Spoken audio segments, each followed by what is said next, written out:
বিভিন্ন ঔষধ কোম্পানিদের সাথে অলিখিত চুক্তির মাধ্যমে নিম্নমানের ঔষধকে প্রেসক্রিপশন করা মেডিকেল এথিক্স সেটি পরিপন্থী। আল্লাহ নবী বলছেন, মান তাতাব্বাব, যদি কেউ চিকিৎসা করলো ওয়ালাম ইউরাফ আনহু তিব, অথচ সে ওই বিষয়ে বিশেষজ্ঞ নয়, সে নাক কান গলা বিশেষজ্ঞ, চোখের সে চিকিৎসা করলো, যে কার্ডিওলজিস্ট সে আপনার কিডনির চিকিৎসা করলো, যে পেডিয়াট্রিক্সের ডাক্তার সে যদি অন্য আরেকটা ডিসিপ্লিনের চিকিৎসা করলো, ফাহুয়া দামিন ইনদাল্লাহ, সে আল্লাহ তাআলার কাছে তাকে জবাবদিহি করতে হবে। মেডিকেল এথিক্স অত্যন্ত গুরুত্বপূর্ণ একটা বিষয়, যেটাকে আরবি ফিকহ তিব বলা হয়। কারণ কি, আমরা কোরআনুল কারীমে বিভিন্ন জায়গায় দেখতে পাচ্ছি, যেমন এই যে সামনে রমজান আসছে, আমাদের প্রত্যেকে রোজা রাখতে হবে, কিন্তু একজন রোগী যদি দারুণ অসুস্থ হয়, তিনি কীভাবে রোজা রাখবেন? আল্লাহ তাআলা দেখুন মেডিকেল এথিক্স শিখিয়ে দিচ্ছে, ওয়াইন কুনতুম মারদা আও আলা সাফার, যদি তুমি অসুস্থ হও, মুসাফির হও, তাহলে তুমি রোজা নাও রাখতে পারো, পরবর্তীতে তুমি সেটা কাজা করতে পারো। এমনকি ইবাদতকে শিথিল করছে। একজন কঠিন ক্যান্সার আক্রান্ত রোগী, খুবই কঠিন রোগী, এবং 5 ওয়াক্ত নামাজ পড়া তার জন্য খুবই কঠিন, তাকে ফুকাহায়ে কেরাম ফতোয়া দিয়েছে জোহর আসর একসাথে সে আদায় করতে পারে, মাগরিব এসে একসাথে আদায় করতে পারে। এর পক্ষে যুক্তি কি? কোরআনেই মেডিকেল এথিক্স ঘোষণা করছে আল্লাহ তাআলা, যেটা সূরা মুজাম্মিল আমরা পড়ি, আলিমান সায়াকুনু মিনকুম মারদা ওয়া আখারুনা ইয়াদরিবুনা ফিল আরদ। আল্লাহ সুবহানাহু ওয়া তাআলা বলছেন, যদি তোমাদের কেউ অসুস্থ হও, কেউ মুসাফির হও, কেউ রণাঙ্গনে আছে যুদ্ধে, ফাকরাউ মা তায়াসসারা মিন, তোমার যতটুকু সামর্থ্য আছে ততটুকু তুমি আমার ইবাদত করো। এমনকি কোরআনুল কারীমে আরেকটি জায়গায় মেডিকেল এথিক্স সম্পর্কে ডাক্তারদের পর্যাপ্ত জ্ঞান অর্জন করতে হবে। আল্লাহ তাআলা কোরআনুল কারীমে বলেছেন, লাইসা আলাল মারিদ হারাজ, সাধারণ ব্যক্তির উপর যেভাবে তোমরা রুলস রেগুলেশন আরোপ করবে, একজন রোগীর ক্ষেত্রে সেটি প্রযোজ্য নয়। সুতরাং এই মেডিকেল এথিক্স আমাদের জানতে হবে। নানাবিধ আজকাল আধুনিক জ্ঞান বিজ্ঞানের কারণে, এই যে অপারেশন থিয়েটারে ওটিতে একজন ডাক্তার, কিছু কিছু অপারেশন আছে 10 ঘন্টা তাকে অপারেশন করতে হচ্ছে, এই সময় জোহর আসর মাগরিব এশা, তার নামাজ পড়ার বিধান কী হবে? মেডিকেল সেই ফিকহ তিব সেটা আমাদের জানা দরকার। আজকে অঙ্গ প্রত্যঙ্গ প্রতিস্থাপনের, এমনকি শুধু মানুষের নয়, বানরের হাড় এবং অন্যান্য প্রাণীর হাড়, লিভার প্রতিস্থাপন, সেটির ক্ষেত্রে কি শরীয়ত দৃষ্টিভঙ্গি হতে পারে?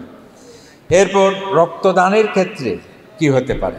মরণোত্তর যে চক্ষু দান করি আমরা, বা একজন মানুষ মারা গেলে তার শরীরকে মেডিকেল কলেজকে দিয়ে ফেলতে পারে কিনা, যে আমার বডির উপর তারা কী করবে, পরীক্ষা নিরীক্ষা করবে, সেটির ব্যাপারে আমাদের জানতে হবে।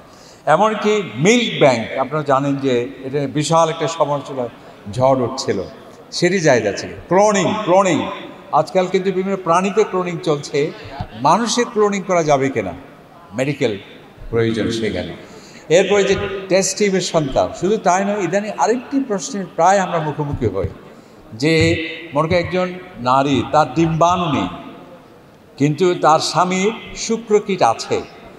এখন অযৌন উপায়ে এই প্রজনন প্রক্রিয়া, অর্থাৎ আরেকজনের যদি ডিম্বাণু বা শুক্রকীট অযৌন উপায়ে প্রতিস্থাপনের মাধ্যমে সন্তান প্রজনন হতে পারে কিনা, এই জিনিসগুলো তো আমাদের জানতে হবে। আরেকটা হচ্ছে যে হালাল ফার্মা, যেটা এই যে আমরা ওষুধ নির্মাণ করছি, সেখানে অ্যালকোহল সহ নানাবিধ বিষয় আছে যেগুলো শরীরে অ্যালাউ করে না, কিন্তু খুবই দরকার, এটি ব্যবহার করা যাবে না, যাবে কিনা, মেডিকেল এথিক্স কি বলে? এমনকি কোরআনে পাকের একটি আয়াতে কিন্তু এক্ষেত্রে আমাদের ইঙ্গিত দিয়ে যাচ্ছে। আল্লাহ তাআলা বলছেন যে ফামানি তুরফি মাখমাসাতিন গায়রা মুতাজানিফিন লিথ, যদি কেউ এমন ক্ষুধার্ত, খাবার সামনে কিছুই নেই, শুধু এমন পানীয় আছে যা হারাম, যা খাবার আছে হারাম, না খেলে কিন্তু মৃত্যু অনিবার্য, এক্ষেত্রে উপোস থেকে ইন্না লিল্লাহি ওয়া ইন্না ইলাইহি রাজিউন, এটাই কি তাকওয়ার সোপান? আল্লাহ তাআলা বলছেন না। কারণ কি, আমাদের ইসলামকে ওয়াত্তাকুল্লাহ মাস্তাতা'তুম, তোমার যতটুকু সামর্থ্য আছে ততটুকু তুমি আমাকে ভয় করো। আল্লাহ তাআলা এখানে বলছেন, যদি তুমি দারুণ ক্ষুধাগ্রস্ত হও, সামনে কিছুই না থাকে, শুধু হারাম আছে তোমার সামনে, এক্ষেত্রে তোমার জান, তোমার প্রাণ, অস্তিত্ব রক্ষা করার জন্য যতটুকুন প্রয়োজন ততটুকুন তুমি গ্রহণ করতে পারো। সুবহানাল্লাহ। এই জিনিসগুলো আমাদের সেটি এই যে কসমেটিক সার্জারি, অনেক মানুষ 90 বছরের বুড়ো লোক, সে 16 বছরের বা অনেক 80 বছরের মেয়ে, সে সুইট 16 হতে ষোড়শী হতে চায়।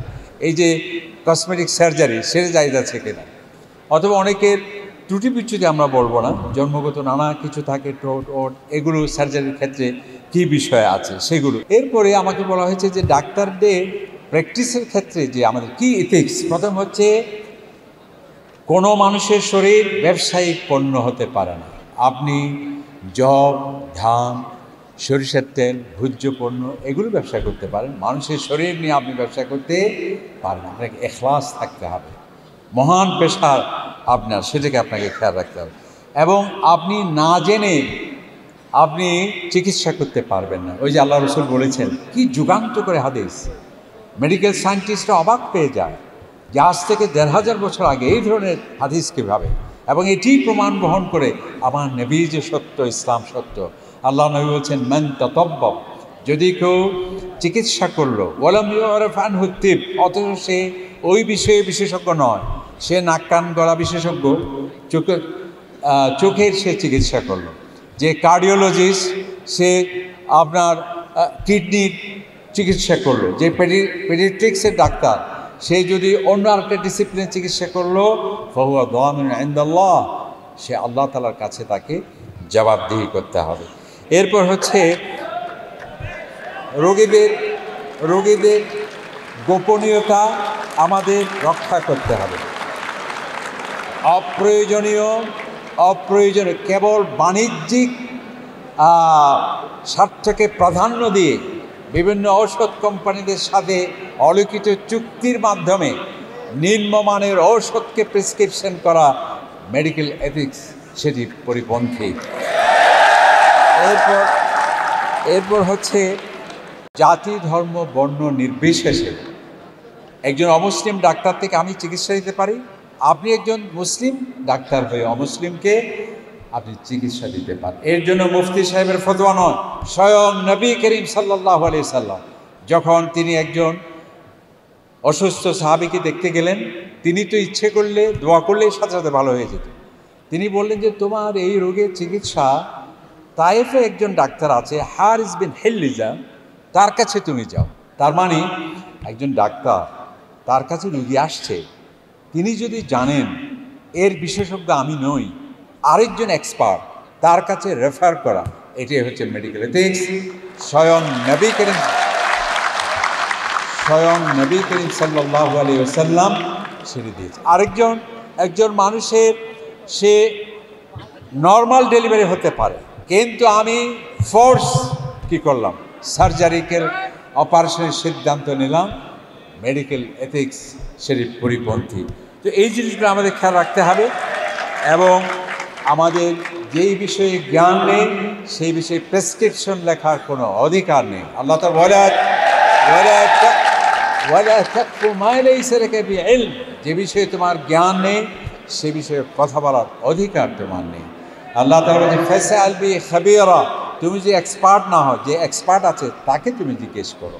ওয়ালা ইউনাব্বিউকা মিথলু খাবীর, একজন বিশেষজ্ঞ যেভাবে মতামত দিতে পারবে অন্যরা সেটি পারবে না।